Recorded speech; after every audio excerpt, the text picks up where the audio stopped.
Hey guys, it is time to do a lighting upgrade on the Z900. I went ahead and ordered from TST Industries several things. I'm going to show what they are. I'm not going to do a full install video, but I will link to where you can get their install videos because they already made them all. They're better than I'm going to make. So, check what I got here. First thing in the box, these are for the front turn signals. They're additional adapters. So, this is a rear license plate light. This is an integrated, integrated brake light and turn signals for the back of the Z900. Here is their tail tidy. I got the adjustable one, so hopefully it can go all the way back up against the back of the bike. I don't know. We'll see. Got these license plate screwy things to attach my license plate. There's already blue ones on the existing tail tidy that was on the bike when I bought it, but the bike's red, so I picked up a couple of their red ones. And they also sell the relay flasher that you're going to need to slow the blinking speed down. And also in the box came the swag, which stickers, I don't think I'll be using them, but it's pretty cool. Need to cover up something I have on my bike now, and I'll use that, I guess. Alright, so here is a turn signal for the front. Their design's kind of, I don't know, we'll have to see how it looks on the bike. It wasn't my favorite looking design, but they had everything in one place, and all their install stuff was pretty put together, so let's see. Matches the tail light. And then here's some more stuff. It goes the front turn signals, attachment stuff. So what I'll do next is I'll just show you a video of the bike what I'm going to be replacing, and then I'll just wait till I'm done and just show you the completed stuff because there's much better install videos available. Alright, thanks dudes. Alright guys, here's the bike before the work is done. I'm going to change out Z's Kaboingers. Not a huge fan of those. Got them on the back too here. This is a tail tidy that the guy that had the bike before me put on there, so it's alright, but I'd rather get rid of these. Just go something totally sleek back here. And also the relay flasher, it's actually under the seat on these, which is good because I saw a video on the Z800 where they were installing a relay flasher, and that thing was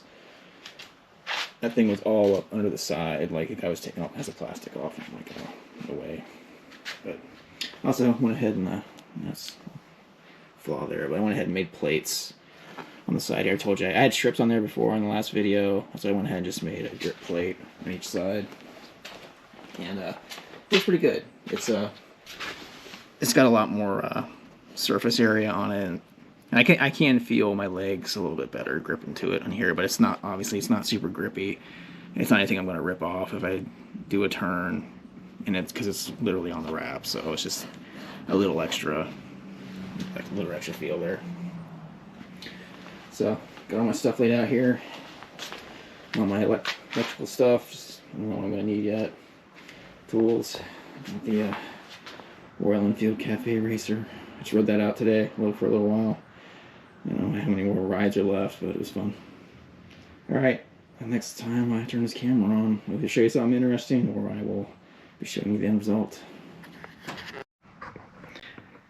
Alright guys, slight mid-install update. On the TST website where they're removing the front turn signals, they just stick a screwdriver in through here and unscrew these screws here on the back of the turn signal to remove it. You'll see it in the video. But basically you can't do it on a 2021 Z900, so you have to take this little plate off to get to it, because I just can't get a screwdriver in there, right? So and to do that, there's two screws on this side, one here and one here, and two on the other side, and that's all you got to really remove. Then you can flip this back, you can get to the turn signals. So there's some of that. Also, in the back here on mine, there's a part in the install process where you slide the bottom out, and since I have this sticker, I couldn't do that. And you didn't really have to do it. It was to do the integrated brake light. You can like you can pull that light out without, yeah, you can just bend down this a little bit, this part here, right over the plastic around it, and you can get the light out no problem. So don't worry about that. If you've got a sticker on the back, you don't want to cut it up or tear it or anything. All right, let me get back and finish this up. Thanks, guys. All right, guys, this is actually a couple days later, after installing the tail tidy and the front headlights, or the front blinkers.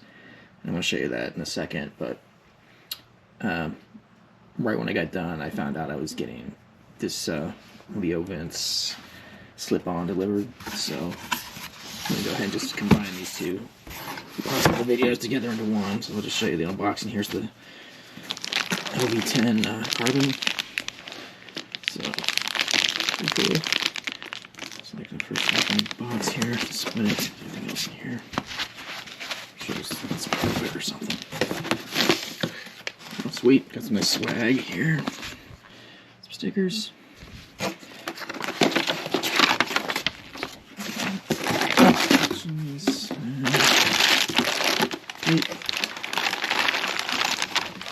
And some hardware, some instructions.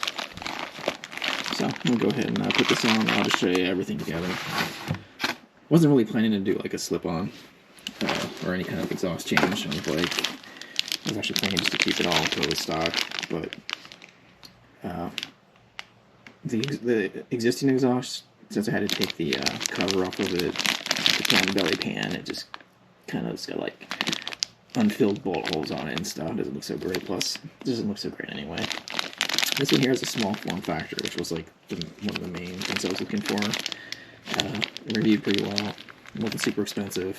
But it's also going to show off the stickers on the other side of the swing arm on my bike, because right now the existing exhaust, the stock exhaust, is kind of covering up the stickers that are on there.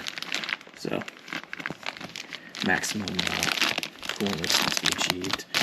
All right, so I'm going to go ahead and get this all put together and show you guys the results. Alright, before I get started, do one more thing. We'll do a cold start on the existing exhaust, and then we'll install the Leo Vince and do a start on that one. I don't want to let it run too long because I don't want it to get hot.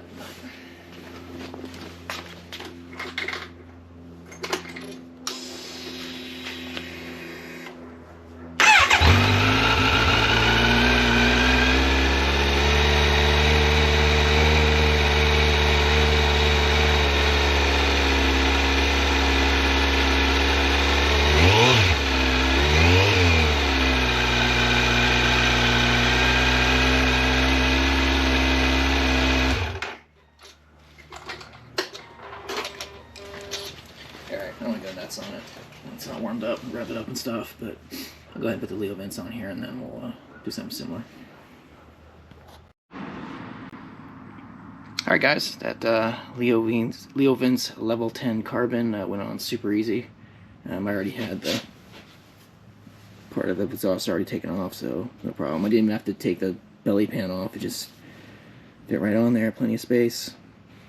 And then the weird thing about it was the end of the Leo Vince actual slip-on in this pipe. I mean, I didn't think the Leo Vince was going to fit over it. They seemed like they're almost exactly the same length, but I just worked with them. Actually, I did see that you could actually fit the Leo Vince over top of it, but I mean, I thought I was going to send a pipe back there for a second.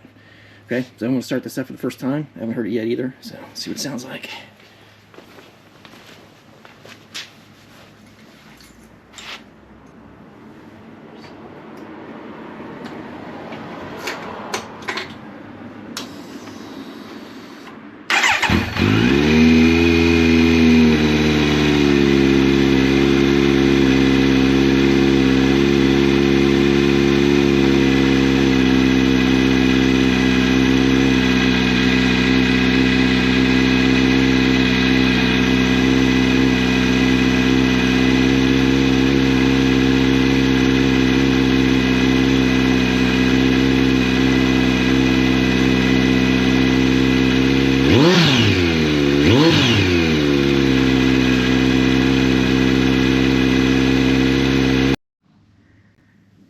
Alright guys, went ahead and close up the garage in here so you can see this a little bit better.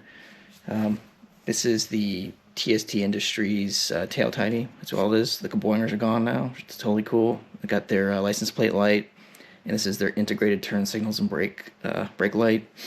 I'll just kind of show you what it looks like here when I hit the brakes. So, those are the brakes, turn signals. Pretty cool. It's programmable too. You can like adjust their flasher relay, and you can get different types of signals. One thing though, their light, their license plate light is super bright. It is extremely bright to the point where, like, there's some states where the law is you can't have LEDs pointing back at people behind you. And it was so bright, it was like a mini sun underneath here. And so what I did, I had to do the same thing on my Royal Enfield when I put license plates on it, is I took a black marker and I just wrote all over the lenses and colored them in black, and it's still bright. So keep that in mind. Show you the front here. Alright, so the front looks pretty good. Here. Yeah, I'm happy with the way the profile turned out. We'll say that one thing that happened when I took off the comboiners off the front is it changed the way the whole front looked, to the point where the mirrors, when they're on top of the handlebars, they looked super large and super crazy. So I went ahead and turned it back under, which I didn't really want to do, but I just kind of adjusted them so I can use them as best as I could. And as a bonus, I got back handlebar space, so I can actually fully utilize my handlebars now. So it's a trade-off, but it looks way better. And also the number I had on the front, right here, I replaced it. I made a new number plate. I made some of my own templates out of some 3M. I went ahead and just bought my own white 3M and just made my own number plate. It's just basically 3 stickers. There's one like bat wing, one here. There's another one that's going across these curves down in here, and there's one over the bottom of this. And I just went ahead and made my own number stuff, because when I had the number up here smaller, it also looked out of whack. So I just kind of had to start lowering things on the bike to match it. And I may still unwrap the bottom part of this and then just put a slightly smaller number down here. But I'm kind of liking the way it looks right now, so we'll see. It's like a sculpting process. I'll know in a couple days if I like it or not. So yeah, it's pretty cool. And also the flasher relay, it's just right under the seat. Can't miss it. It's the only thing that looks like a flasher relay. So I'm sure you pick one of those up, because it's the programmable part also. And this thing will flip. A license plate will flip back so far that you can't read it anymore. However, if you just want to go flat against here, you can't really do that, because it's always out like an inch. I mean, you can, but it's always going to be like this, like, you know, away from the bottom of the bike. So I don't know, if you really wanted something just pasted up against the back, and that's legal where you are, you might want to try new rage cycles one. But this one will flip back so far like that you can't see it though. So if that's your thing, take a look at this one. Yeah, I'm happy with it. I think the whole thing turned out really good. So I'm gonna go for a ride with this Leo Vince here, get some experience, see how it sounds on the road. But yeah, I really like the way it opened up. Everything down there looks cool. And see, yet another sticker on the bike. So, all right, guys, that's it. I'll put some links in the description, and I'll also put the tools I used. Thanks.